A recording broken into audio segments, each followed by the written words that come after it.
Pozdrav ljudi! U subotu smo proveli odličan dan u gradu Cartagena koji se nalazi na istoku Španije, otprilike 3 sata autobusom od Alicante, ali oko sat i po autom. Ovdje ćemo vam pokazati neke djeliće Cartagene i podijeliti s vama kako smo proveli dan.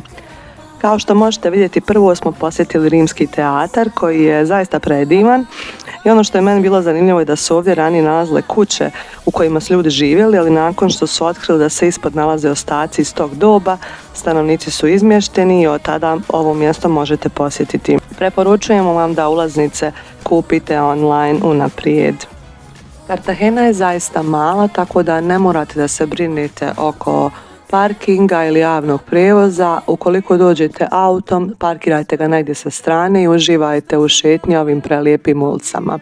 Mi smo se poslije toga zaputili u muzej mornarice koji je zaista impresivan.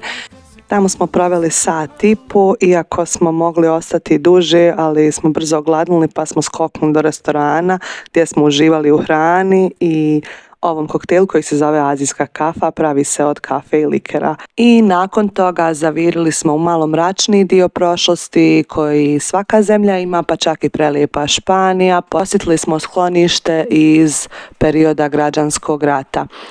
Dan smo završili još jednom šetnjom i uživali u ovom pogledu sa lokalne utvrde. Ako želite vidjeti još naših avantura sa Balkana i iz Španije, zapratite naš kanal Que Puedo na YouTube i našu stranicu na Instagramu. Hvala, vidimo se, čao!